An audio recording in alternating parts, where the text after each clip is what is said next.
dream again. We are the emissaries from the void. Hello, welcome to Emissaries from the Void once again. I'm Ari. And I am Tristan. And I am clinically depressed. This is another kind of sequel episode. That's right. We liked it so much when we started our podcast with it, so it's going to be a recurring thing. Sometimes we're going to forego the random role to just pick a movie that we feel is a really good companion to the one that we just watched. Yes. So last week we had The Holy Mountain, and this week we have Mad God. Which, if you have not seen The Holy Mountain and you're just tuning in for the first time, The Holy Mountain is basically an exploration of Western esotericism told through a surrealist lens. And Mad God kind of does a similar thing, in my opinion. But it's almost like a spiritual response to Holy Mountain from my perspective. At least the first time I watched Mad God, I didn't feel that way. But since we were watching it specifically with the idea of comparing the two in mind, I can see they feel like responses to each other. One movie's about ascent and the other movie is about descent. Yeah. Yeah, we'll get into that later, but basically this episode has double homework. You gotta watch two movies. Yeah, that's right. If you're tuning in for the first time, you gotta go watch two movies. Or just listen to our episode. Let's be honest. You're just gonna listen to our episode. You're not gonna watch the movie. If you already wanted to watch the movie, you would have watched it already. Will watch the movie. That's right. Only the real Void emissaries that we met along the way are going to watch. Right. Okay, so let's get some context for Mad God. Absolutely. So Mad God was made by Phil Tippett.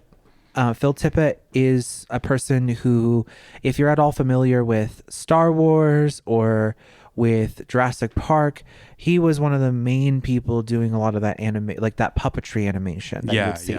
So the legendary stop animator. Absolutely. No notes, very good at what he does. And honestly, this movie that he made was in the making in part, at least for the last 20 years. Something like that. If you listen to him talk about interviews about this movie, I should state this is one of my favorite movies of all time. Okay. So I definitely have consumed a lot of adjunctory content to it that I normally wouldn't for one of these episodes. But in interview, he talks about how this movie was kind of like a thing that he started working on back when Jurassic Park went to 3D. When they because he had done all this really cool, sophisticated puppetry for Jurassic Park. Yeah. It looked really good and it would have been crazy great. But then they came in, they used all his work to make the 3D models. And then he kind of just saw his whole industry and passion get eroded away by a computer. Yeah. And a lot of that cynicism has leaked into Mad God. Yeah. And hi, Rosie. You might have your own opinions about CGI and how it can be used effectively or ineffectively. I'm not here to dissuade you, but it's just that when you're a master of a craft, and then that craft becomes seemingly obsolete or out of favor, right? You're gonna get a little bitter. It's not even that Phil Tippett hates CGI or anything like that. There is some digital effects that are used in Mad God, but they are used to embellish the practical effects and not to replace them. Yeah. And honestly, you can blame Jurassic Park a little bit for why so many movies from the late 90s and early 2000s didn't really look all that great, because studios just decided that we're just going to do everything digital, and they threw the baby with the bathwater out. Yeah, and it's kind of like the move to AI in some ways, because everybody's so gung-ho. There's this fear of being left behind when there's not really a way to be left behind. AI is going to crash and burn, though, unlike digital animation. But there's there's this like corporate sense that like we have to adopt new technologies quickly. And I don't get it because You were so focused on if you could that you I didn't think that you should. stopped to think we should. Oh. Exactly. Oh my God. And life finds a way. It crashes through barriers violently. Well, so we've kind of come back around though. Phil Tippett. Yeah, that's what I was leading into. Yeah. Yeah. That was my shitty segue into that. This movie has the theme of the Ouroboros. In fact, one of the song tracks that plays, the one that plays at the very end, when we will get to it, but when the alchemist does what she does, Yeah. the song playing is called Ouroboran. So, and this movie is about cycles. And honestly, you can see that reflected in real life because over the 20 years that Phil Tippett was making this movie, we've kind of come back around, and a lot of major studios use practical effects and then come back over with CGI and like kind of detail them. Like all the new Star Wars movies, like say what you want about their story or whatever. The effects in them use real models that they then paint digitally, which is the best of both worlds because you get the physicality of a real thing being there. But then you also have the benefit of with CGI, you can go over and paint over it and give it the fine details that maybe are harder to execute on a practical effect. Yeah. Tristan, before we begin, what was this movie about? Okay, well, you said it earlier that the Holy Mountain was about ascent and Mad God is about descent. It's about digging through our past and our history of violence and just like digging through the shit and the grime of human civilization, looking for answers, perhaps. That last part is the most up for interpretation, obviously, but what we first like latch onto as a quote unquote main character is lowered down into this massive, massive pit and traverses lands full of cruelty and grotesque imagery. And then there comes a point where his story ostensibly ends, and then it becomes a little bit disorienting, I think, on first viewing for a lot of people. Like you said, there was a lot of cycles involved, and that's the plot is very cyclical as well. And then at the end of it, we're kind of shown a vision of a possible future that could break from this terrible tradition of, that we've been stuck in for eons. Is that? Yeah, I like that. But what I will say is Holy Mountain and this movie are inverses of each other. So Holy Mountain is about the right-hand path. It's about ascent. It's the traditional way to find enlightenment and self-exaltation. Okay. Denying yourself, freeing yourself from suffering, unshackling yourself from the burdens of the world. There's a lot of cynicism in Holy Mountain as well, but it's focused on the idea that like people can understand. You just can't rush them into understanding. And if they don't follow you up the mountain, that's okay because it's not for everybody. And the movie doesn't make any like ideas of like people need to escape. It's more of just like we're going to do it, but that's just because we're on this path and you happen to you want it, you crave it. Whereas Mad God is the left-hand path. Holy Mountain says, freeing yourself from your suffering is the goal for self-exaltation. And Mad God is saying that's bullshit because life is suffering.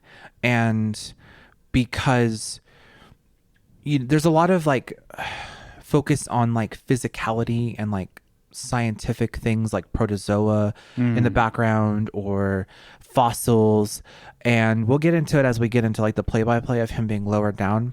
But the whole idea is that your existence is disgusting, and you are a slow burning oxygen fire that is by its nature decaying. Right. So in Holy Mountain, they're pursuing immortality, and Mad God is saying immortality is bullshit because to exist is to decay, and to exist is entropy, and death is part of it. Like, we see examples of people killing other things and flaying off their flesh to eat them, the same way that we kill cows and pigs and chickens, Right. and we do all this shit. And I'm not some like authoritarian vegan here saying that's a bad thing, but the whole thing is that Holy Mountain is like, oh, we got to ascend this, we got to escape the suffering, we got to become immortals on the top of the mountain.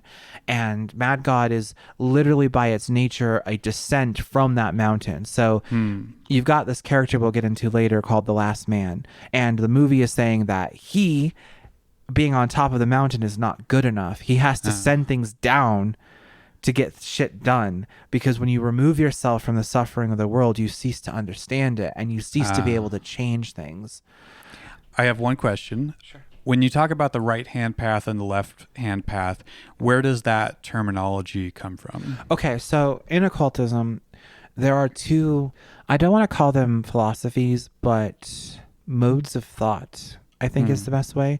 So the right-hand path says that your suffering and your pain have shaped you into the person that you are, and that to free yourself from that pain is the path towards ascension, whatever that looks like in the occult. So the idea is that, like, okay, you've been abused and beat and lost and all this stuff, but you want to like meditate and you want to unburden yourself so that you can then, that's how you gain your power by forgiveness and by letting things go.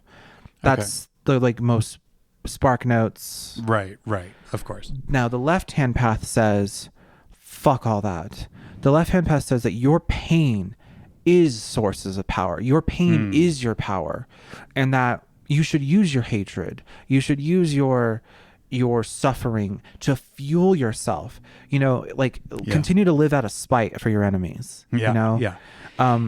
And it's roughly correlates to the Jedi-Sith dynamic as well. No, that's where Lucas got it from. Yeah. I mean, everything in Star Wars was stolen from Of course.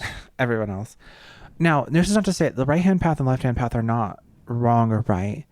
And you listener might be surprised at which side of that coin I fall on. But it's more of it's just like operating procedure for how you're going about the goal. So both paths, the goal is self-actualization. The goal is ascension, exaltation, empowerment. The goal is the same, but it's literally the path you get to it that changes. So in Kabbalah, we have the tree of life and the tree of knowledge. But the big secret at the end is that Keter, the top of the tree of life, and Thamiel, the top of the tree of knowledge, are the same thing. Infinite creation and infinite potential are the same things.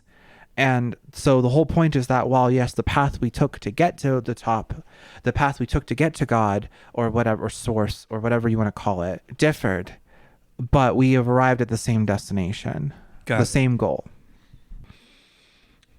Okay, I'm just going to get this out of the way. The only real character in this movie I think exists is the eye that we see at the beginning and the end. Okay. So we get a flash of an eye at the beginning of the movie. Okay. And we get a flash of an eye at the end of the movie. And I think that the entire movie is this person, this unnamed character's spiritual journey on the left-hand path. I have evidence to back this up. Ari's got receipts. I at least have supporting story beats that I feel support this. In Hermeticism, one of the laws, it is as above, so below, as within, so without, as between, so betwixt, as the mind, so the soul. And I think that Holy Mountain is the without, and Mad God is the within. Okay.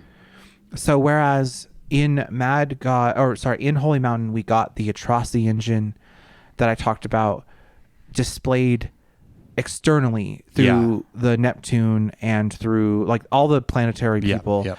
They all have they're all part of this atrocity engine that's externalized in society. In Mad God, the atrocity engine is the suffering inside yourself. It's what we do to ourselves.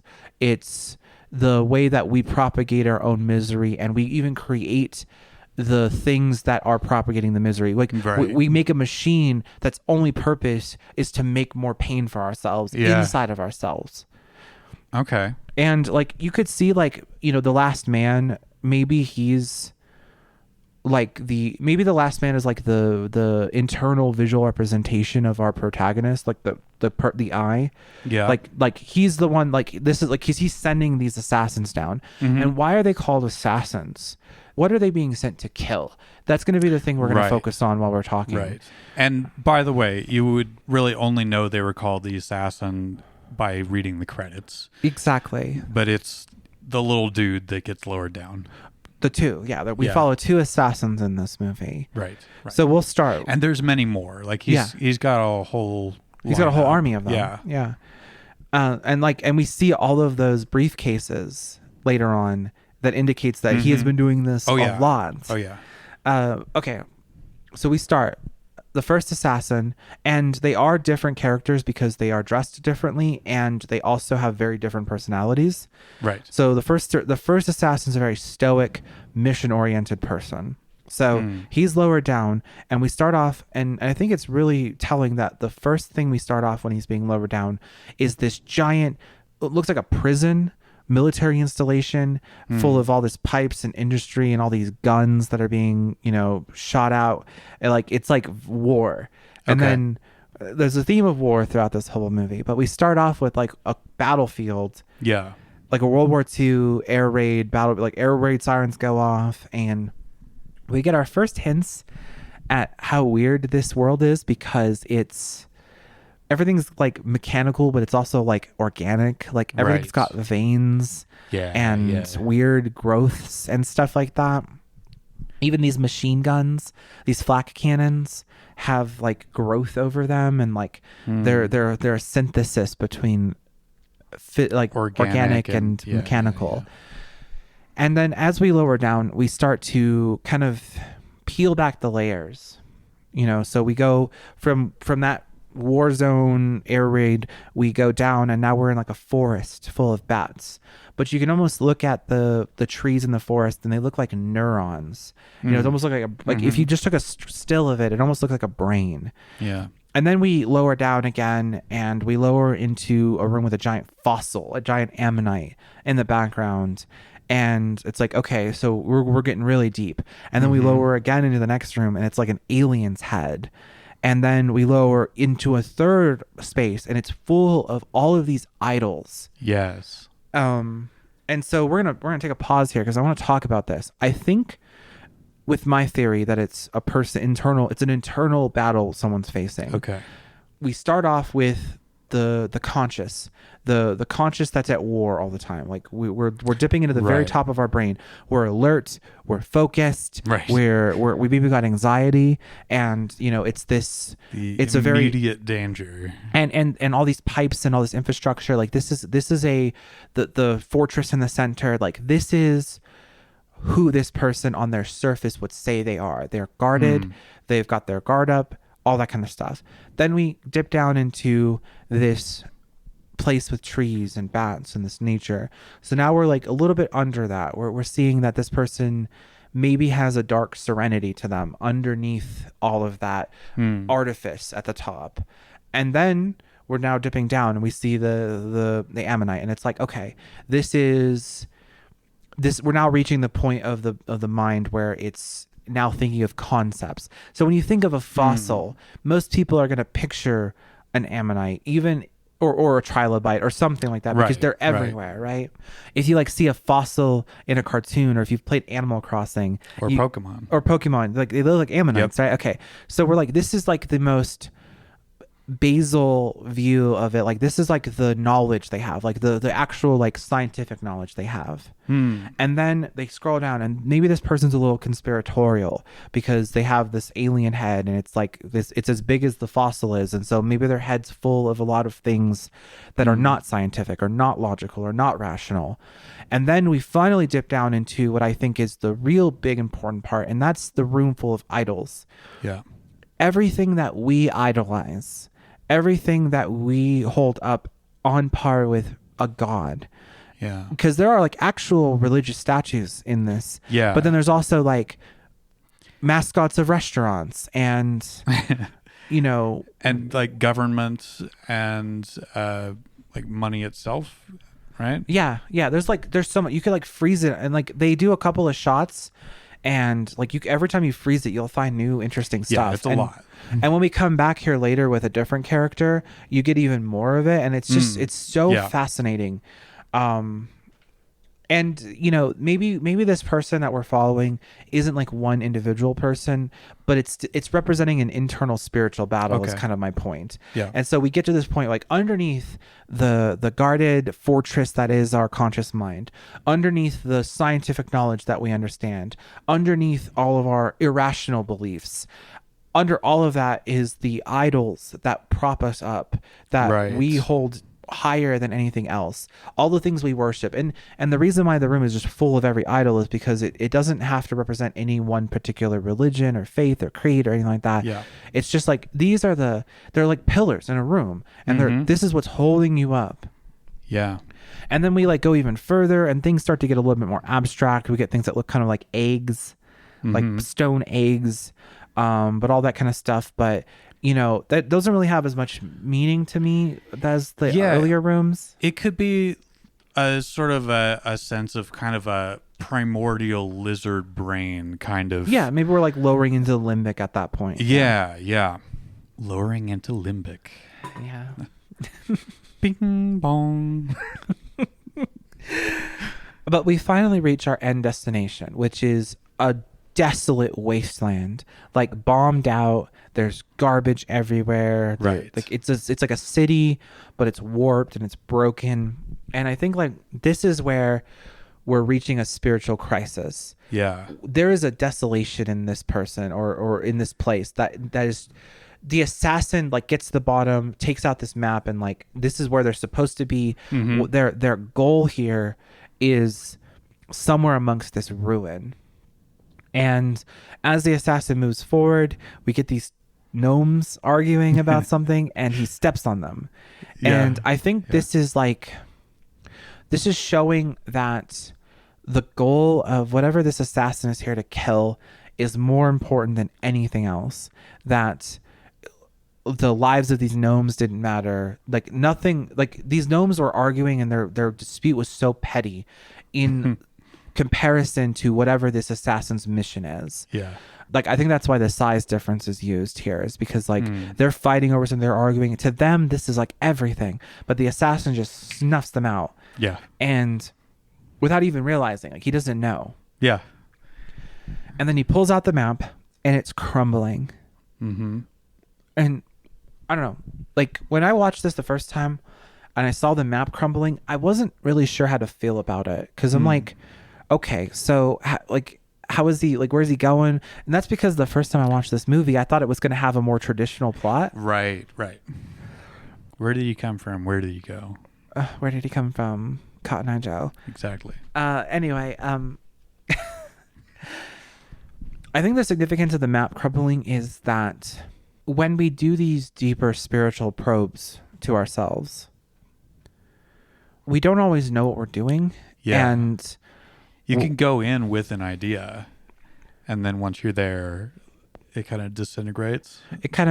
Like he kills, like, and you know, I think that the assassin actually, like, the map crumbles completely, and I think that the assassin doesn't even go where he's supposed to. I think that he just sees all those other suitcases and thinks that that must be the place. And we'll get into that, but we start walking through, and so we see this house, and we zoom in on it, and In one window, a kid is watching porn.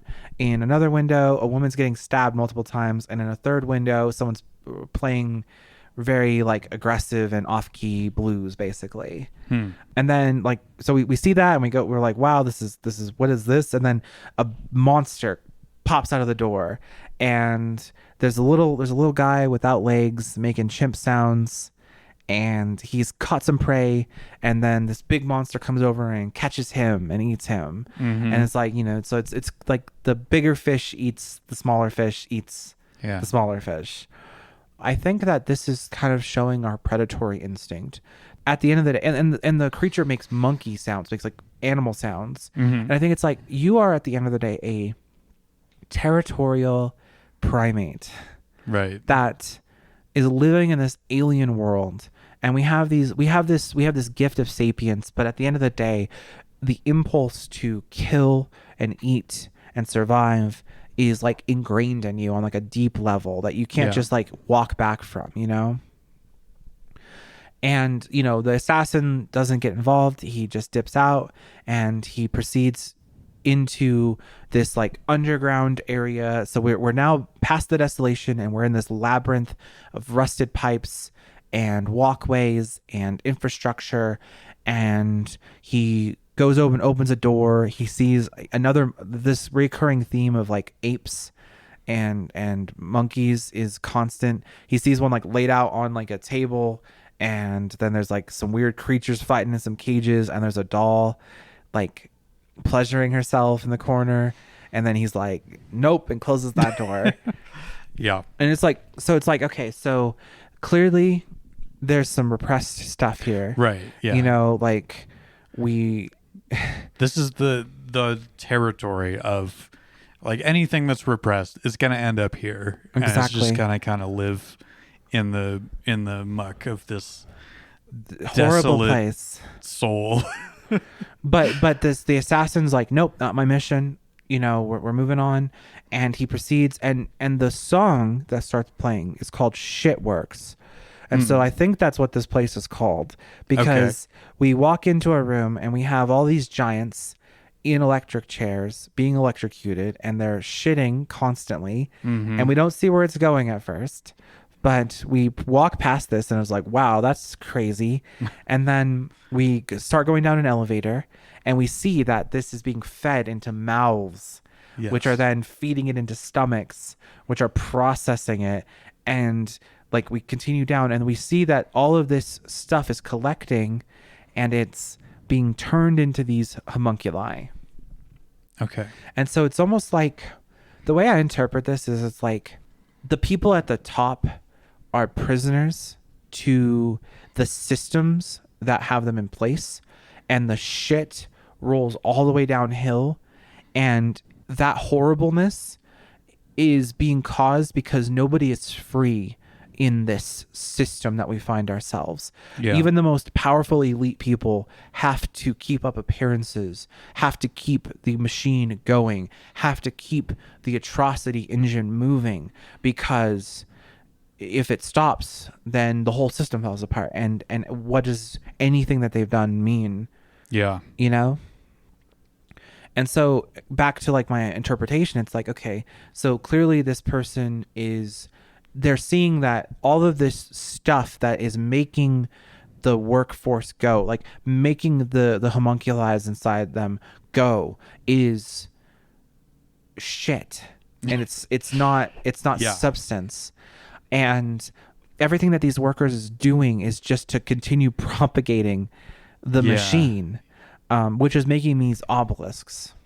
They look like 2001: A Space Odyssey obelisks. Yeah. And like, so that the end goal of this machine is basically to make and stack up these obelisks. And this like baby voice starts echoing out over speakers. And when the baby voice echoes out, some of the obelisks lift up and they fly away, and they kill a couple of workers, but who cares? They're just workers, right? Right. And then eventually we're like led through, we've like completely lost sight of the assassin at this point. We catch back up with him eventually, but for like a good while here, we're just like, we're just taking a detour. We're literally taking in the atrocity machine. So when I talked about last episode, I think that Mad God, if you get nothing else from it, is a perfect visual representation of what I was talking about when I say an atrocity engine. Yeah. Um, Yeah. Yeah. On like sort of abstract conceptual level.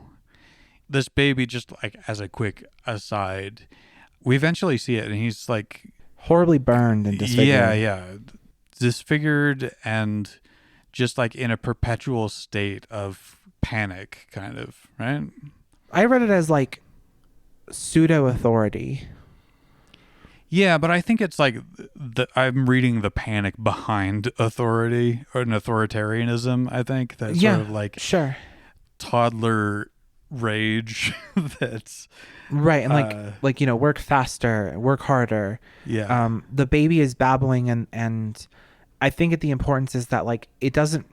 It's all gibberish. It's all bullshit. Like, so we've had literal actual shit Yeah. being fed into the machine, but now we have a like visual representation of meaningless bullshit being spoken on these like huge TVs as if it's gospel. Like all of the homunculi gather around as if it's gospel. And then we have these like enforcers, these like horribly blighted enforcers that are like running around and beating them up and killing them. And then we finally catch up with our assassin, and he's found his way to some kind of cross space, and he's going to open it up.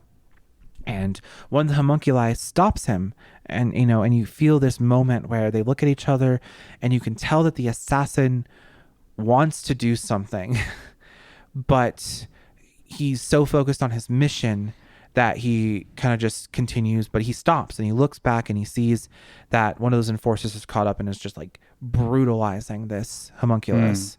Right. I read it as like, we want to help, but we're so focused on our own missions that oftentimes we use that as justification for not getting involved with the horrible suffering around us. Okay. That kind of seems like a parallel with the fish and loaves bit in the Holy Mountain, where they're about to get on the boat and the thief, like hungry children run up to him, and the alchemist says, "You want to help them, but this is what'll happen if you do. You want to make miracles like Christ. Well, vision. See what happened if you would." Yeah. So kind of a parallel there. Yeah, and it's kind of interesting that kind of happens in the last third of that movie. Yeah. And it happens in the first third of this movie. Yeah. As they continue to inverse each other, in my opinion. Yeah. Anyway, so the assassin closes the cross space, and now he's in a dark basement, and he's walking down these stairs, and we see dynamite on the floor. We see briefcases all over the place. There's a little tiny creature that he steps on, and this alerts a bigger monster that he doesn't see. And I think that this is like the same carelessness that led the assassin to step on the gnomes at the start is the same carelessness that led him to step on this creature. However, whereas nothing became of the gnomes, the carelessness has caused his eventual failure this time. Okay. And so he gets down to the bottom. He finds this big place of suitcases. Some of them are open, some of them aren't. He opens his, and we get a full shot that this is a bomb. It's a bomb. Yeah. And he's arming the bomb, and then this monstrosity, something out of like Little Nightmares, I don't even know, shows up and takes him away, drags him away. Yeah. And we see the bomb. It's ticking, tick, tick, tick, tick, tick, tick, and it stops, and it keeps ticking on that last tick. Yeah. The bomb doesn't go off. The assassin has seemingly failed in his mission. Right.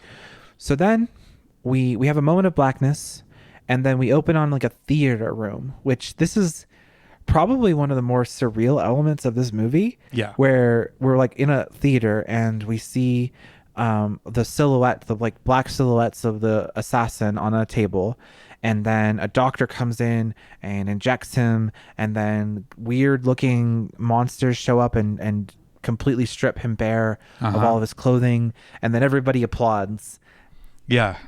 How do you feel about this scene? It's definitely a departure. Is this one of the splits? Because this was released originally in 3 parts. I believe that, yes, the part where we reached the part where he's dragged away, that is the end of the first part. Yeah, that makes sense. So yeah, we kind of come back, and it's in a way sort of a new movie. Yeah. Yeah. We can talk about this later, but the Holy Mountain is also pretty neatly divided into 3 acts. Honestly, it's crazy because we just said this in our last episode, but then now that we're talking about it and like I've been thinking about it, like it legitimately is a great double feature. Yeah. It's pretty interesting. Both of them have a character named the Alchemist. Yes. And I don't want to like put it on him that he like definitely made this like as an homage to Holy Mountain or anything, but I think he was pulling from a lot of the same stuff. That could also be it. Yeah. Because there is a lot of occult. There's a lot of occult philosophy in Mad God, but it's more hidden, it's more subtle, it's not as overt. It's yeah. But like, I mean, calling a character the Alchemist, and there is a scene of alchemically transforming something into gold. We'll get into that. Yeah. I would say that like, and again, that the alchemical transformation into gold happens towards the beginning of Holy Mountain and then happens towards the end of this movie. Like it's literally like Holy Mountain is going up the mountain and Mad God is coming back down that motherfucker. Yeah. The start of this movie actually starts with the Tower of Babel.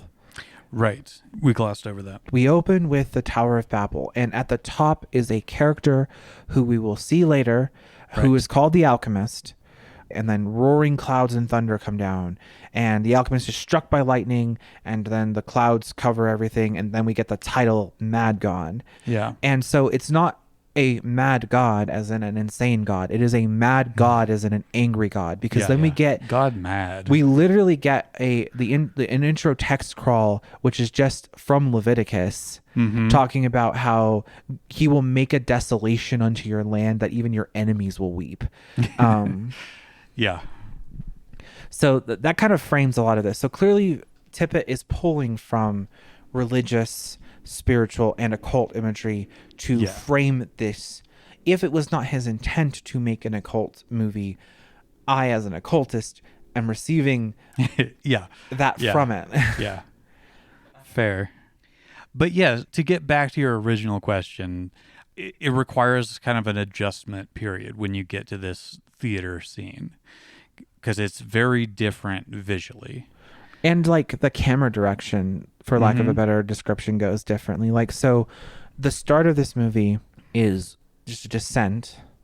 The way that it's shot, we get these like wide pans, we get these follow shots, we get these close-ups, and then in the second half, we get the same character, the assassin. He's now been stripped. He's on a medical table. We kind of show the threads a little bit, whereas we zoom in on this doll miniature and the wall has been taken off so you can see each room, and it literally looks like you're playing with your dolls as a kid. So like we've abandoned the realism of that, and we've done that so you can see all the other assassins that have been taken apart by the surgeon. We get like a glimpse of the fate of our protagonist here. Our main, well, he's not the protagonist, but our main character, our perspective character. Yeah, if you're watching it for the first time, I definitely thought of him as the protagonist. Exactly. If you're and the movie's about to disabuse you of that notion. Right now. The surgeon comes up and cuts that motherfucker's chest right open. Yeah. And just starts scooping out his guts. Digs in there. Like, yeah, literally whole arm in. Like, why are we even wearing gloves at this point? Like, he puts gloves on and then just like sticks his whole arm. And it's like blood, and we got blood splattering on every part of the walls. We've got all this kind of stuff, and the way I've seen this is like a dissection of all the shit that we just carry around, because he starts pulling out money and gems and pearls and books and organic materials, and it's like we're stripping away. So like in Holy Mountain, how we had to let go of all of our let go of all of our suffering to ascend. In this case, Right.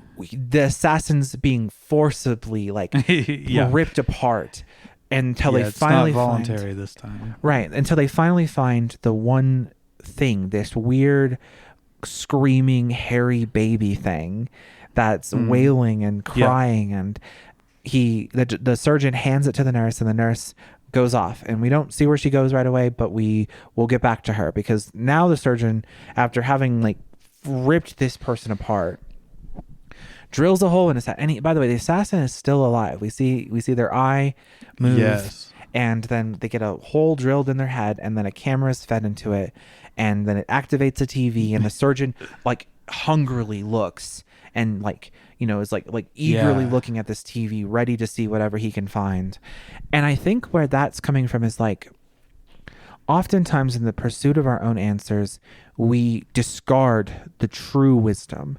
We discard the truly useful thing to someone else, because we're so hyper-focused. Like how the assassin was so hyper-focused on his mission at the beginning.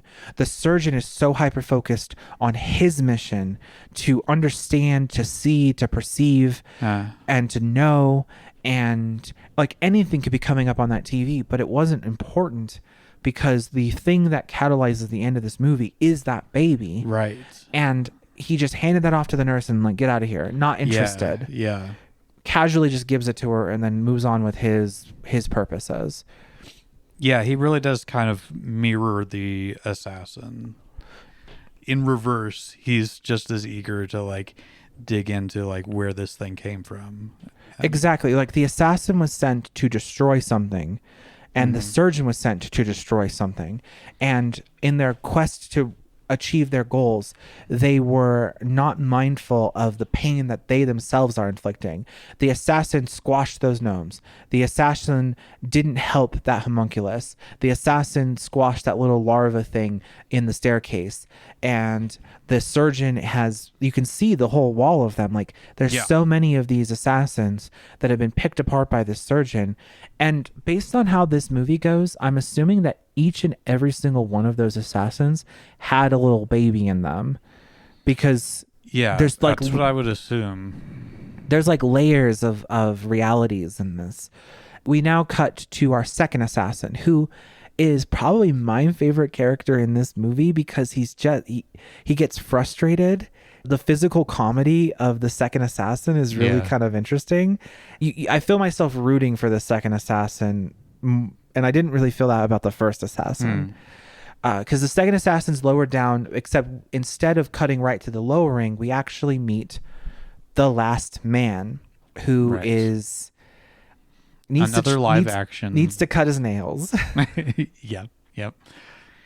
Another live action dude who lives on a battlefield, or kind of like surveys a battlefield. Yeah. From his tower, and he's got this whole army of assassins that it's kind of revealed that he's the one sending them on this mission. Yeah, exactly. He goes to, so basically he's like dressed in like full like wrapped up like for the cold, and he's observing this battlefield, and like the soldiers outside are just destroying things. They're just breaking things. They're not really doing anything. And then they all start to yell and scream, and you see like a lot of them are skeletons, and it's like, you know, the desolation below is no different than the desolation above. Like, you know, it's the same shit. It's the last man. He's just as much a victim of all of this as anybody else is. And he's sending these assassins down to try and kill this machine. He's trying to destroy this atrocity engine. Clearly, he is not satisfied with the state of things.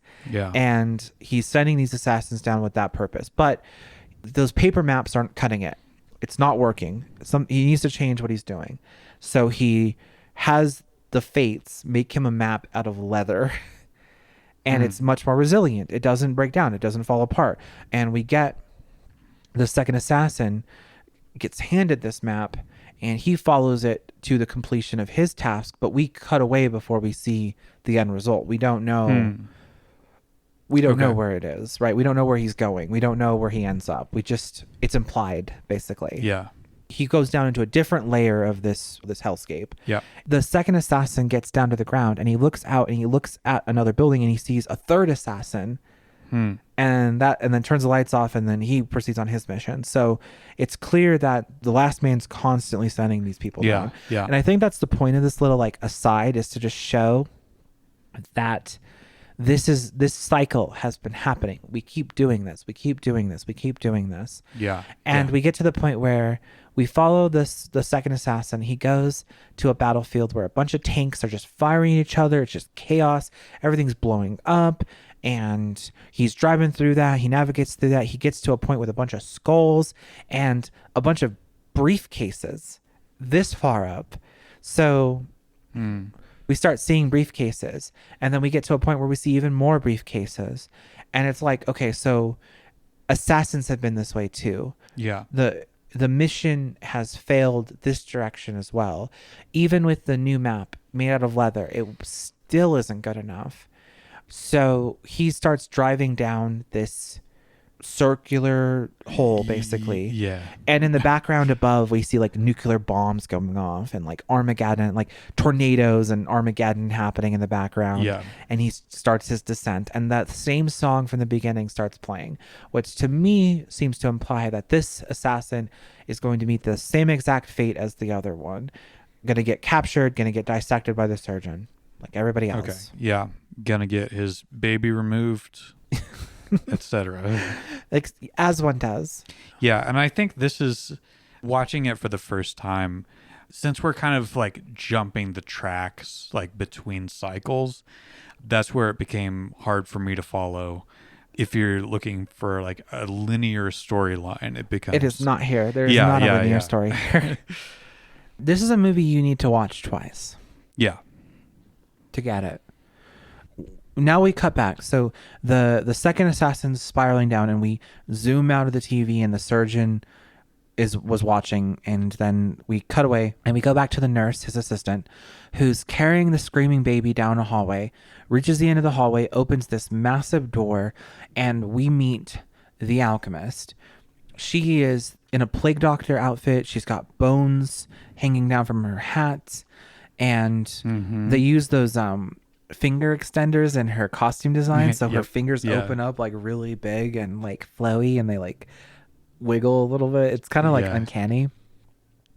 But she's like whispering incantations to herself, and she's like, clearly this is a person who understands how this world works and understands like what they need. So they came to this place specifically to get this little furry baby because they know they need it.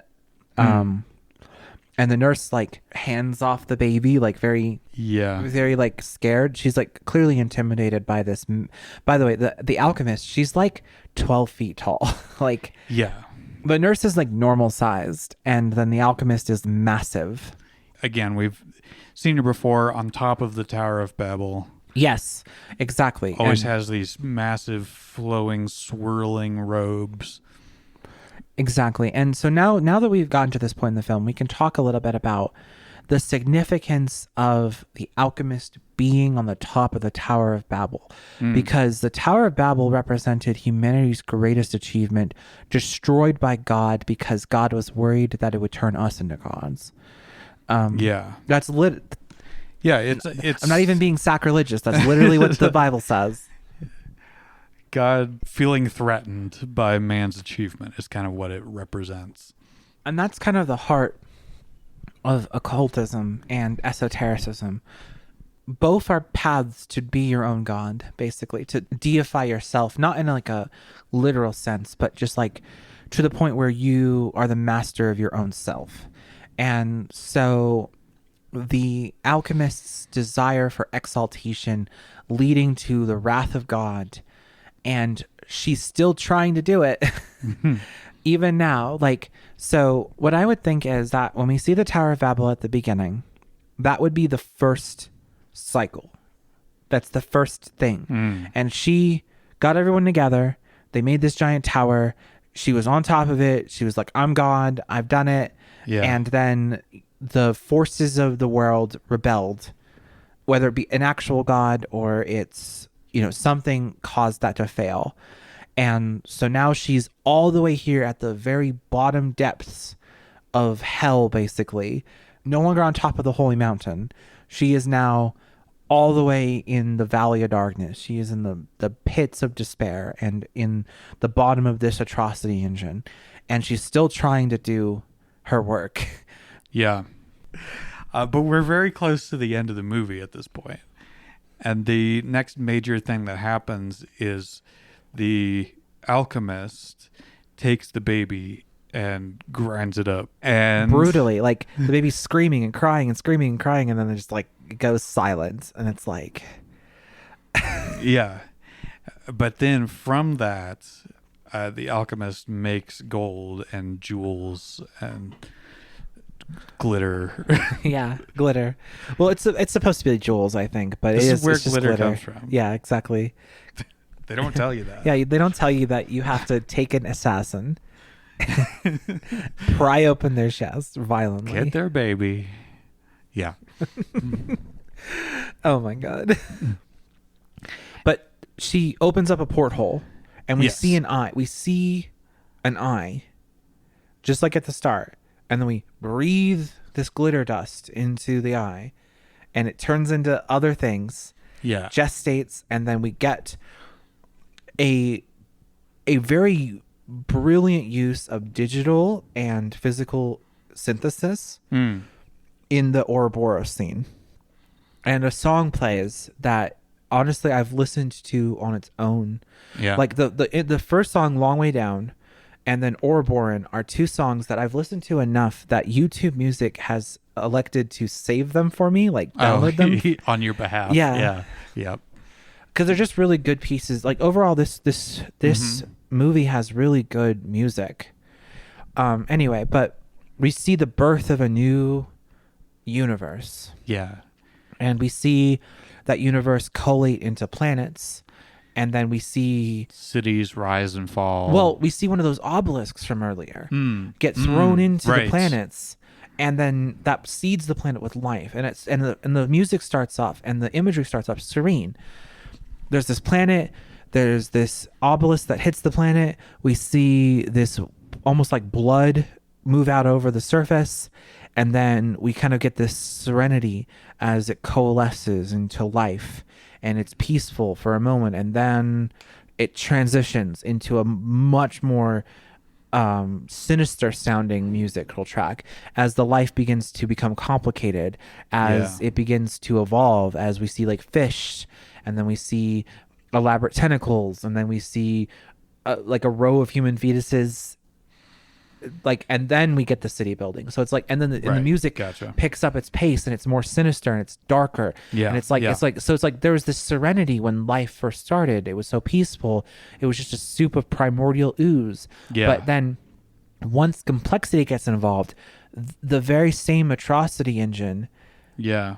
the natural version of it, because like there's the mechanical human made one and there's the natural one, but they come from each other, right? So like Yeah. the natural state to kill and to devour and to pillage and to take, all of these things in of themselves prop up this cycle of suffering that we build this city, and then the city starts broadcasting, and then that broadcast leads to uprising, and then you get these anarchists who blow up the city and destroy everything. And it's like, the idea is that through life, the consequence of living is destruction, is what this film is almost saying. I don't necessarily agree with that, but I believe that that's the message that it was going for. Is that like life itself creates the environment that leads to the destructive tendencies that we find in our society now. Yes. But The cycle is inevitable, and it's going to involve a lot of suffering, but there are these characters that strive to evolve beyond it. like the alchemist and like the last Last man. Man, yeah. But we see that these obelisks earlier are coming out of this black hole. So keeps happening. This is not unique. This is not a single incident. We get kind of an aliens joke. Again, it's the second aliens reference, like not aliens the movie, but like the idea of aliens. Like we got that like fossilized alien head in the beginning, and then we get like a UFO in this part.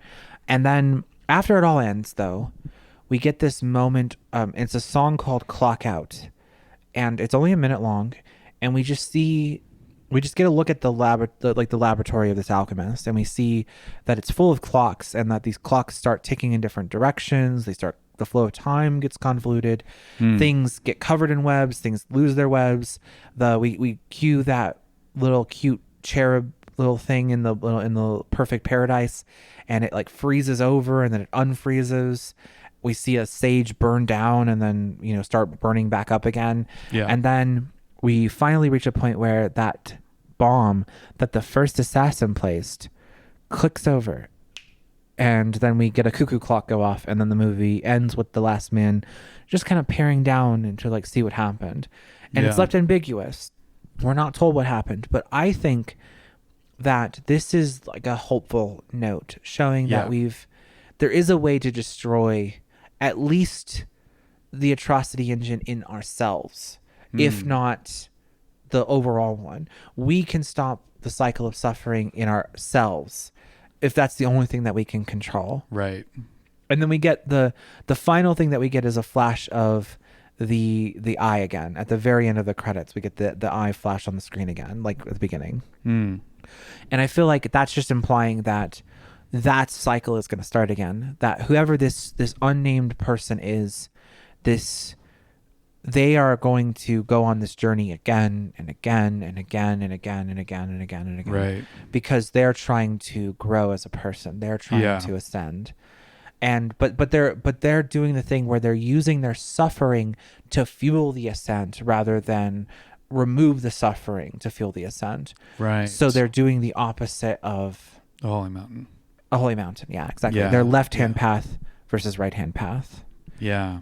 Anyway, that's my case. That's my case. Yeah. What do you think And you said something similar when I watched it for the first time with you, which was basically like, they're looking for this way to like move past the atrocity engine. You didn't use those words at that time, but and it seemed like they found it, but it'll take time.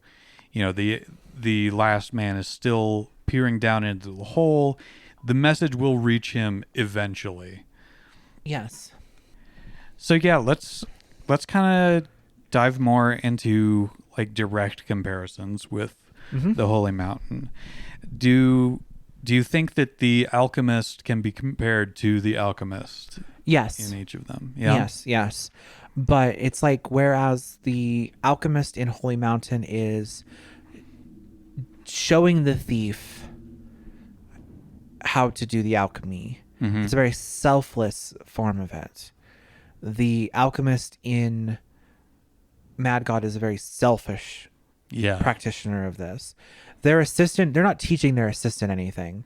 They're doing it for their own sake. Whereas the alchemist in Holy Mountain is doing it for the sake of the thief. Who would be the allegory for the thief? Would it be the last man or? Yeah, I would say so. Okay. Yeah. But they just don't, in Mad God, they don't ever like physically meet. Right. But they're interacting. They're sending things back and forth. I think that because we didn't talk about it, but when the last man sends the second assassin down, he goes into like a room and starts talking with somebody on the like radio. It's all gibberish. We can't. Nothing is. Right. But I think he is sending a message to the alchemist. The alchemist. Okay. That's always been my idea. Interesting. Or he's sending a message to someone else, and the alchemist is intercepting it. Because it does feel like the alchemist is benefiting from the last man's failures. Yeah. So it's almost like I mean, who else would he be communicating with? He is the last man. That's true. Maybe he's talking with the assassin inside of the thing or something. Yeah, maybe. But the point is that like that's ambiguous. But I definitely feel like everyone's out for themselves in Mad God. Like, so when we start in Holy Mountain, people are out for themselves. But once we actually get to the point where people are actually starting to actualize and ascend, there's a sense of community. They all come together. Like, these people are not good people. No. The planetary people are not good people, but they come together and they bond and they make a unit, and that's how they ascend, is that they become the strength of... It's a communal practice. Right. So the strength of the right-hand path is strength through community. It's through the connections you make with others. That's from whence you draw your power from. And the strength of the left-hand path is the strength of individuality. It's self-reliance. It's... so it's like you can see the difference between those two portrayals, because the alchemist in Holy Mountain is very community focused. He's training all these people so that they can then, as a group, ascend the Holy Mountain together. Yeah. Whereas the alchemist in Mad God is just doing it for herself. It's just her on top of that tower at the beginning. Yeah. She only cares about herself, and that's all that matters to her. Right. And the argument there is like, well, you should only care about yourself at the end of the day, because it's yourself that you have to live with. Yeah. I was thinking earlier about, because the last man is also kind of in a tower. Yeah. Yeah. He's on top of the mountain. Yeah. I think he's on that original layer of reality, basically, because he sees the sky. There's there's a sky above him. There is a sky. Yes. So it's like one of those things where all the other layers don't have a sky in the same way. I guess you kind of see a sky though in the second. Never mind. There is multiple instances of a sky in the other realities, I guess. I just most of them don't have a visual like sky you can look at. But then I guess it depends on what layer you're on, because you can kind of see the sky on the when he first drops down, but it's like water they're coming through. They're coming through the second firmament. So another thing I thought of is like the last man's like God, and he's sending down these assassins like angels through the firmament, because it's like water when they drop down, and then like as they descend, then they reach these like sub realities basically. And then the alchemist is like the devil. Yeah. Kind of. Like in an occult sense, not in a...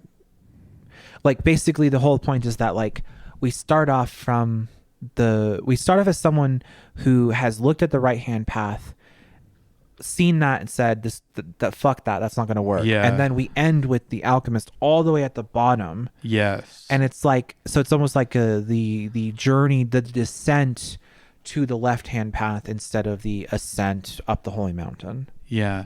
So would going back to the Tower of Babel, would that have been like an attempt at the right-hand path? Yes, probably. I think that that's like the idea is like, we all come together, the strength through our community. Yeah. And the alchemist fails in the beginning, I guess. And so that's what's inspired. Stopped by an external force. And that's like, basically it's like she was too selfish, or she was focused on the wrong goals, or she was focused on like, it just wasn't the right fit for her. So now she's doing it like this, where she's in the midst of the muck, and the atrocity engine bows to her. Like these guards, when she's walking to her fortress, the guards kneel, the walls move for her. It's like she has dominion over this place. Yeah. Yeah, and it's like this inverted tower. Right. Yeah. So you briefly mentioned thinking of the last man as God. Yeah, like a godlike figure. Let's just explore that as if he was the one to strike down the alchemist on the Tower of Babel. I can appreciate that. It's like because you got like the war in heaven kind of going on, like because you got like this eternal war happening where he's from, and he's overlooking it, and he's sending these assassins down to try and like stop this stuff. I struck you down, and now you're doing something down there. I can't tell what, but I'm pretty sure it's fucked up. Yeah, I kind of like that. I kind of like that interpretation. That like Because I've always seen Yeah. her as the main character of this movie. Like, even though we only get her for like 20 minutes. Yeah, yeah, Like, I just feel like she's the one that this movie is about because we see her at the beginning and we see her at the end. exactly. Yeah. But the other option is like maybe he's had a change of heart and he's like trying to interact with her in this new way. Yeah, I hadn't thought of it like that before, but there is a lot of call and response. Like, the only reason why she's able to create a new reality that then destroys itself again is because of the baby that came from the thing that was sent down from God. So it's almost like you had to dissect an angel, tear it apart, rip it into shreds, and then find like some piece of it that's useful for your purposes. Yeah, something at its core that To perpetrate the cycle. yeah. Interesting. I like that idea. You know what? That's kind of I think that's kind of how where I'm going to settle on this is that like the last man is almost like God, and that is the one responsible for why the alchemist is in the position that she's in at the very bottom of hell, basically. Because Yeah. it's hell, right? Like, it's clearly hell. Yeah, Like, I mean it's not even like a metaphorical hell. Like, it's. yeah, about as literal as you could get. And I think that serves the purpose, though, is that the idea is that in the occult, there's this idea that true ascension is understanding that, you know, God and Satan are the same person and they're you. Like, inside of you is this creative and destructive force. Yeah. This desire to hunt and kill, but also this desire to preserve things. Like, the same person can have pets like I do and devour other creatures on a regular basis. Like, I eat meat. That's I kill creatures so that I can survive. Right. But I also keep creatures because they make good companions and I can have those relationships. That dichotomy, that push Yeah. and pull between a desire to connect with others and a desire to get ahead are natural things inside of you that motivate you.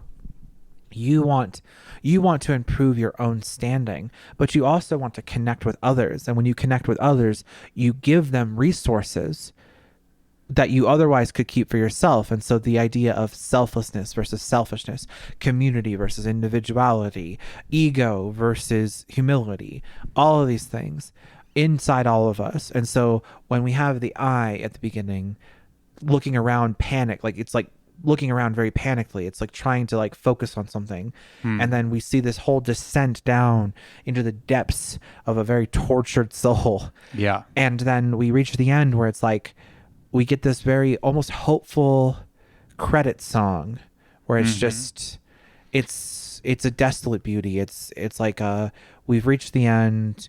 And honestly, I applaud Phil Tippett for including this, because it's a nice, like, okay, we're done. Like, this was a lot. Here's this really nice, very nice, subtle, like, easy to listen to song that just kind of makes you feel a longing and a desire for things. But it's a nice little, like, break from Yes. the horribleness. Yes. And I think that that's like plays double time, because it's like, okay, this person has had a crisis of the soul. They've had a long night of the soul, and they've reached a place where they at least feel content enough to let it rest for a little while. Right. But then we get the eye again, so it's like it's going to start all over again for them. Right. Right. Cycles, seasons, etc. Yeah. All things, all cycles, all seasons, all ends. Everything has happened, will happen, and is currently happening. And we're just Time is a flat circle. experiencing it in linearity, but Yeah. Yep. Okay. wow, that was a lot. So It was a journey once let's- again. Yeah. Let's decompress a little bit here. Yeah. Okay. What would you say is your major takeaway from this movie, personally? That the effort is worthwhile. Yeah, I would agree. I would say that for me, it's that hope is not wasted. It just takes a while. Yeah. That, which is basically the same, but like I have a very hopeful opinion of how this movie ends. Mm-hmm. And that's not universal when I look at other people talk I'm about sure. this movie. Like I listen to other people talk about this movie, and it's like some people, like I listened to this essay where they just talked about how it was just the movie's about pain. It's about giving a face to pain. We can't explain our pain to somebody else. We can only compare it. Yeah. So it's like one of those things. Gotcha. I don't know. Maybe it's just like I'm a very optimistic person, so you have like a hopeful heart. Yeah. So I'm trying to latch on to that in the midst, like even in the midst of the atrocity engine, just like I'm like, okay, well, there's hope. It can end. We can. I think the ending supports that. Yeah, I do too. Yeah. I mean, obviously, I agree with myself. Okay. Well then. Yeah. What would you say is one thing that you liked and one thing that you disliked about Mad God?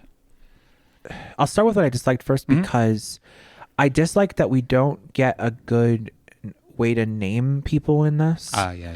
I know that the no dialogue thing was a creative choice, and I'm not saying that necessarily has to be a way, but maybe if there was just some, like the names of characters were a little bit more obvious or something like that. Because it's like, for example, the first time we watched this movie, we were like watching it on Amazon because I had my Shudder subscription through Amazon. Okay. And if you remember, we watched it, and then like the like X-ray pop-up happened, and it said like the witch, and I thought that the alchemist was named the witch, and it was really difficult to find, like, to clear that up. Like I did research because I wanted to make sure I was referring to characters properly, and I've seen this movie 4 times and like it's just like I don't like the is the witch a different character, or yeah, like the witch is just like the witches under the table when the last man is getting the like map made.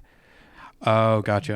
But like I thought that the character called the alchemist was called the witch, and she does look very witchy. Exactly. So, yeah. So honestly, if I had like one critique, it's just like maybe a little bit of dialogue to just like establish the names of things. Or even if it's during the credits, maybe have a picture. Oh yeah. like, some way to like associate like each character with each character. Because it lists them, but it doesn't like. It doesn't. Yeah.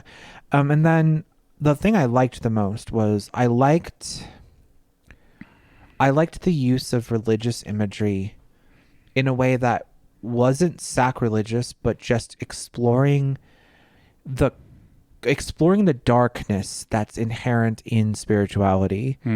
Because like overall, it's a very cynical movie that's got a lot of things to say about capitalism and society and all this stuff. Like the Holy Mountain. Exactly. But I think that like the religious stuff that's used is being used to just kind of demonstrate to people that, like, because especially in America, especially here in the States, we have this, we see cherubim as like cushy little babies, right?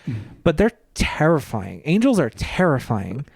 Like they have to say be not afraid because they're scary as shit, right? And so I feel like Mad God gives a face. Wait, did they not look like Michael Landon?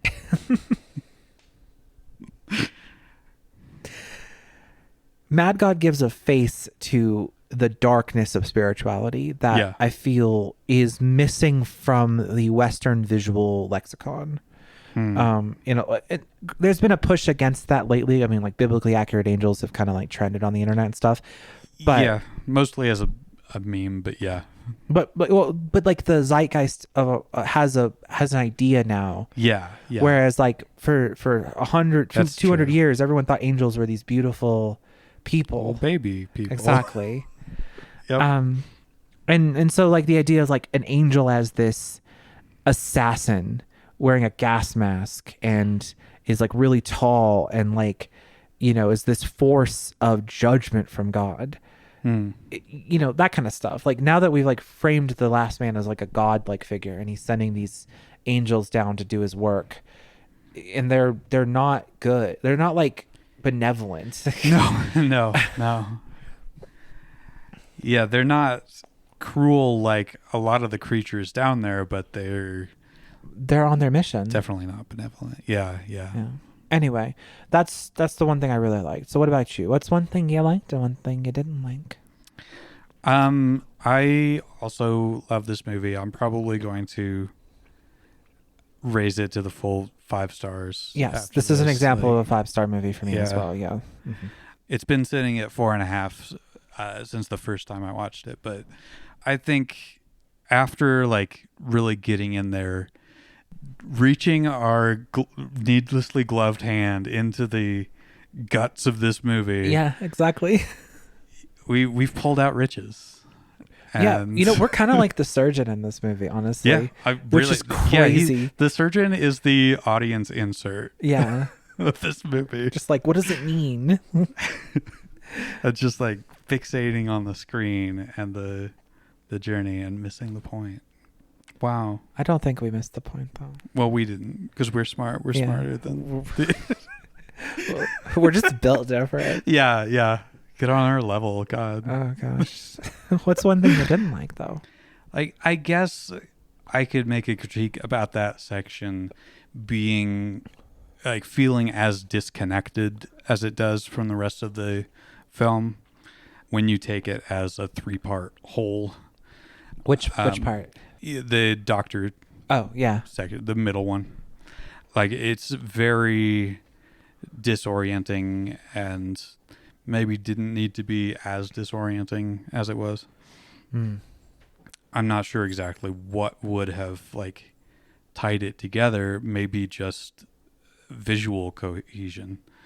I don't object to mixing live action in there, but maybe it should have just been The Last Man who was live action. As his title would suggest, yeah. Well, Yeah. The Witch can... Or, see, I did it again. The Alchemist Yeah. could also be live action because of how strange she looks. Like, because she's Yeah, live yeah, action, too. Yeah. But I think that they get away with that because she almost looks like a puppet. Yeah. Yeah, I would be really interested to get into like all the making of.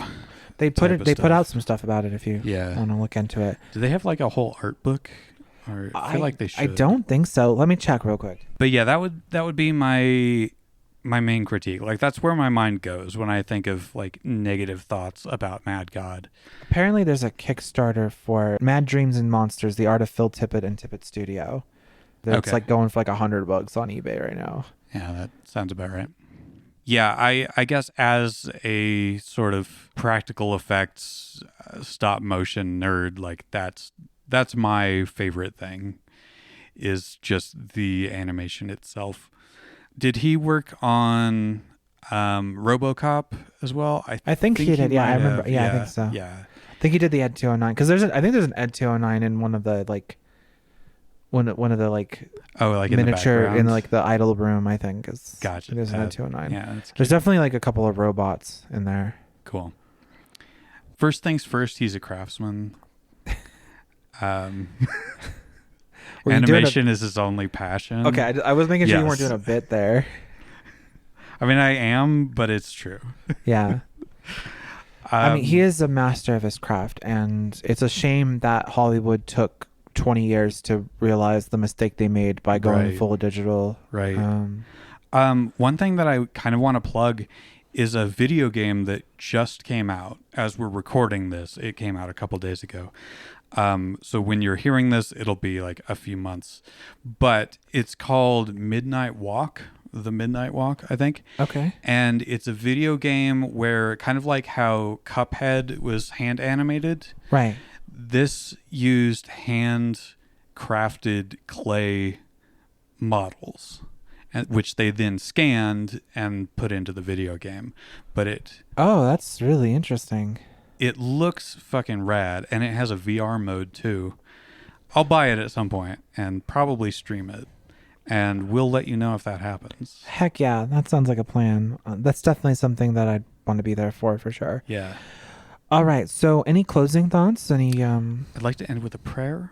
Okay, yeah. No. Well, you I'm know, kidding. whatever gets you I had up no there. follow-up. Whatever gets you up there.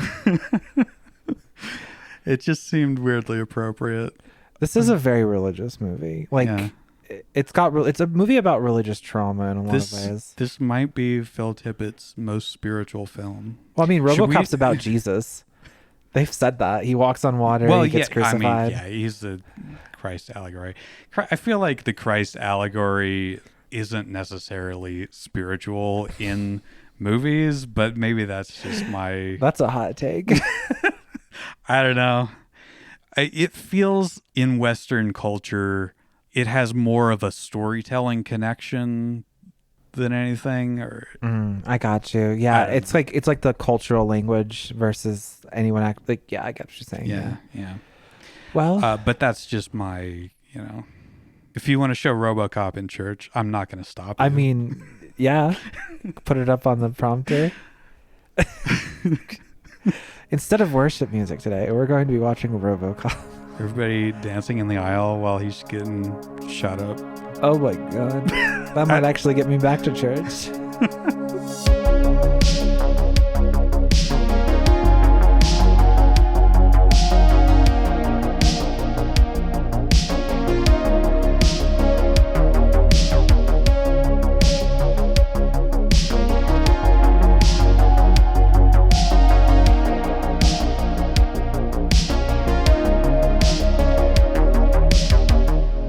This has been Emissaries from the Void with Ari Stell Hawthorne and myself, Tristan Bowersox. New episodes will be released every other week with short bonus content we're calling liminals in the off weeks.